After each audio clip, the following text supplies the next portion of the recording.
What is up everyone, and today I'm going to be filming this review with my Back to the Future Part 2 hat because I can. That's literally the only reason why I'm wearing this hat. Because I feel like it. And I love Back to the Future. So if you guys watch a YouTuber called the Dragon Critic, you're probably aware about this short film that he's working on called Team Warriors vs Team Zombies. However, one thing you may not know is that it's done! The movie is already done, and I've already seen this movie with my own eyeballs, and I am really looking forward to giving my thoughts on it before this film is even released. So before the Dragon Critic releases this movie, I'm going to answer this one question. Is it any good? Well, let's find out. Roll the epic intro, Jimmy!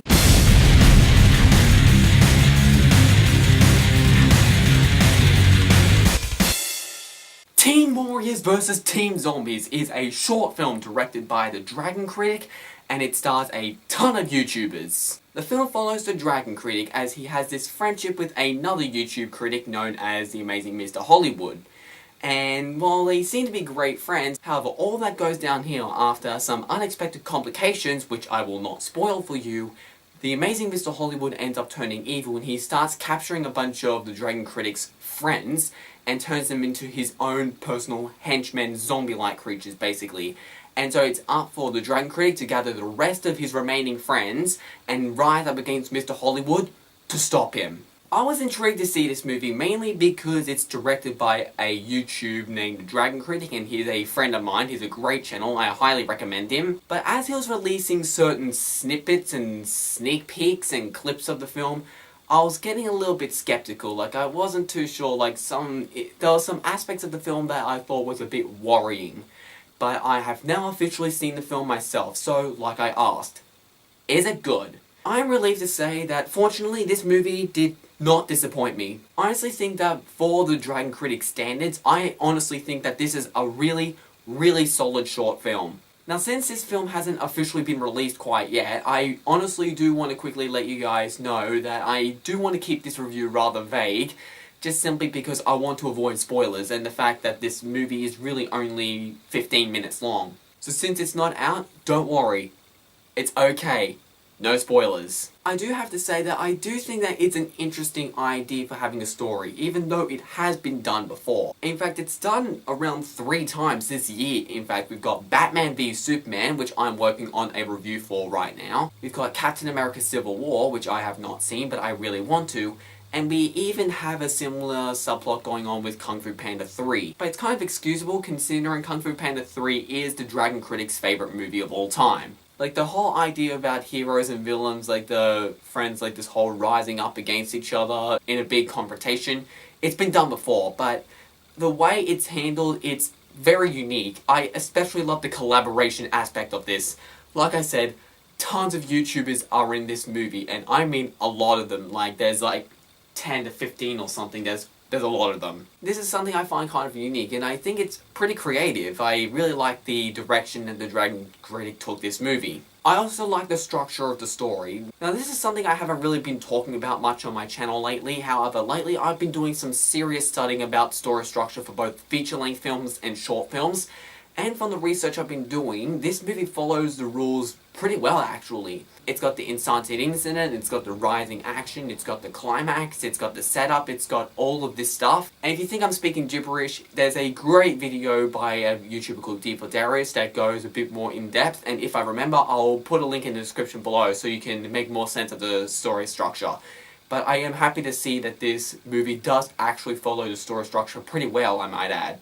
And one thing I really like in action movies is that I love a vulnerable main protagonist. Yes, it's cool to have like a strong character, but sometimes if he also has vulnerability in him, it makes the character all the more satisfying when he defeats the villain.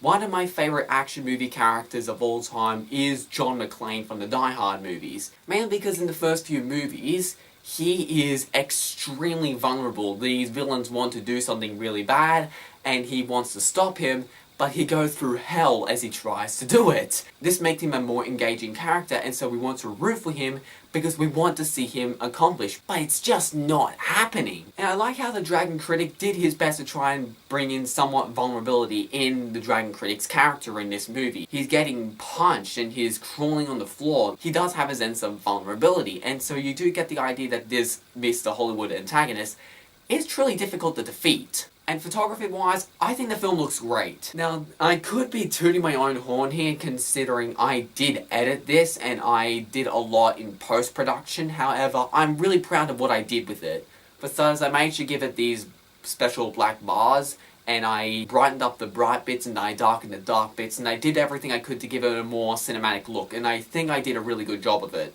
There's also a couple of effects in there which I think could look better, but I think they look good enough. Let's talk about something that I was very, very nervous about going in. The action. This might be the best aspect of this entire movie. The thing that worried about me about the action is that the film is shot by several different people around the entire planet in completely different countries, and it's all gathered into one place where it's all brought together and edited into one project. And this is supposed to be an action movie, so there's a lot of punching and kicking and all that sort of thing that you see in action movies. But seeing it from different cameras on different locations, I thought that this would look very, very cheesy and very, very awkward. However, I feel like that I was able to save it because I am really proud with the way I edited the action scenes. It does honestly feel more like an actual fight, and it's a lot less cheesy and corny than it could have been. And this could just be me, but I honestly found the action pretty riveting and really exciting at times. I'm really impressed with how the action turned out in this movie. The acting, I think, is alright in the film. However, it is clear that a lot of these YouTubers are having a real blast when filming their parts. I honestly really enjoyed this movie. Dragon Critic, you did not disappoint me, but I am not afraid to admit that this movie is not a perfect movie. This movie does have some problems. For starters, it's pretty anticlimactic. What I mean by this is that the climax is supposed to be the most exciting part of the entire movie. Like, the entire movie is building up towards this big moment. And when the hero finally overcomes the villain, it should be extremely satisfying.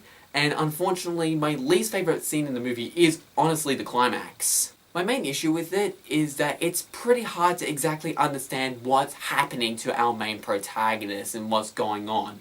And the way he eventually defeats the villain, it doesn't really make a lot of sense. Like, it makes you wonder, how is this guy defeated? Like, how does that get him? It's hard to explain, but you'll know what I mean if you see it yourself. I do think that there could have been a better way to resolve the conflict in this film. The climax could have been a lot better, in my honest opinion. One other issue is that I think that these characters are really one-dimensional. Mr. Hollywood is your typical evil guy who wants to take over the world, and he has no motivation, at least at first. In the original script, he really didn't have any motivation at all. However, there is something added to this movie that will make you go, okay, now I get it, now I know why he was doing that stuff, that makes sense.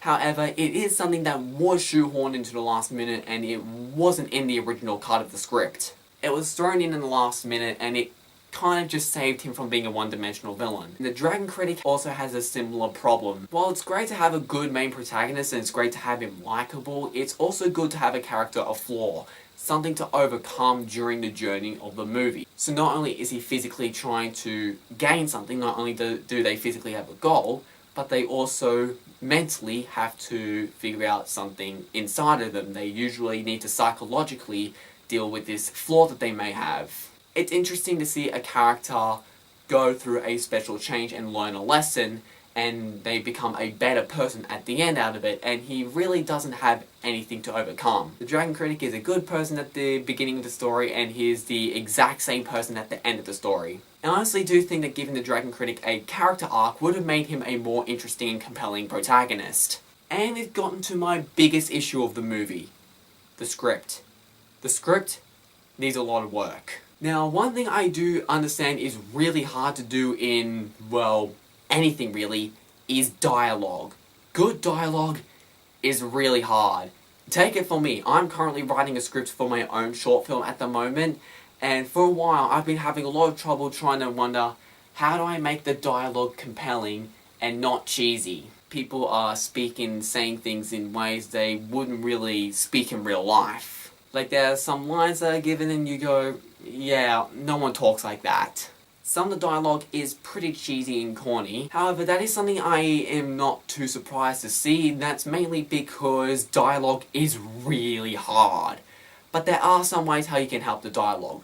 For starters, when you're writing / reading a dialogue, it's helped to say your words out loud. Because oddly enough, there are some things that you might type down to a script for characters to say, and they might make sense and flow naturally psychologically, but then they might sound absolutely ridiculous when you say them out loud. And that will help you go, that sounds unnatural, I'm gonna say something else. Another thing that you can do to improve is by studying your characters before you even write the script. Okay, so you've outlined your story, you know what kind of characters are going to be in it.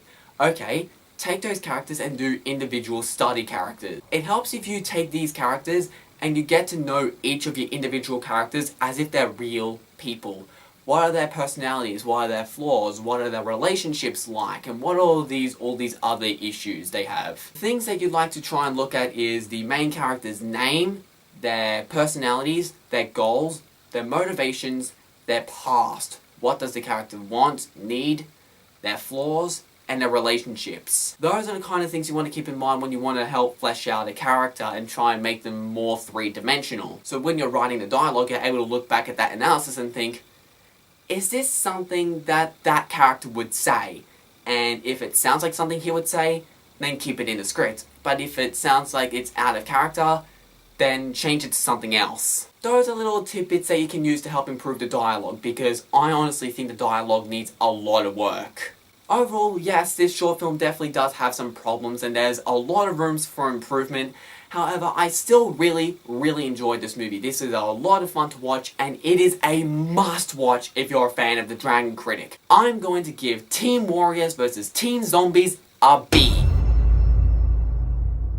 Again, if you watch or subscribe to the Dragon Critic, then this is a must-watch. I strongly recommend this film if you're a fan of this channel. And one other thing, if you are going to see this, stay after the credits. Now, one of the main reasons why I was really not hesitant on announcing my flaws with the movie is mainly because the Dragon Critic has told me personally that he wants to make sequels to this movie. He wants to make it a trilogy. He wants to give this movie sequels.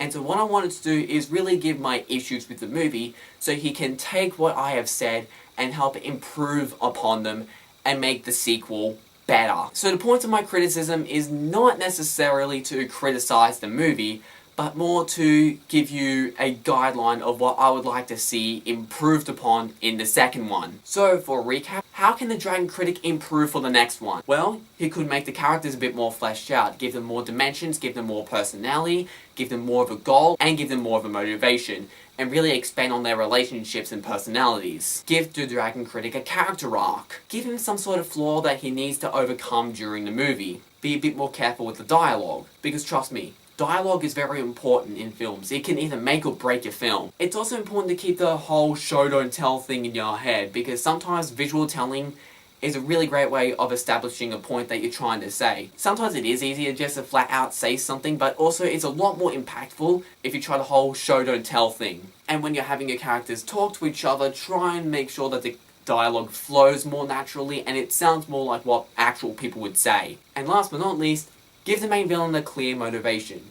It's always great to just see why the villain is doing what the villain is doing, and so we can understand where it's coming from to make them feel more like a realistic human being. They feel more realistic, and so we have more of a reason to be afraid of them, because they feel like actual people. So those are the things that I really liked about the film, and those are the things I also think that can be done to make the sequels better. And that is my review for Team Warriors vs Team Zombies. Hasta la vista, baby.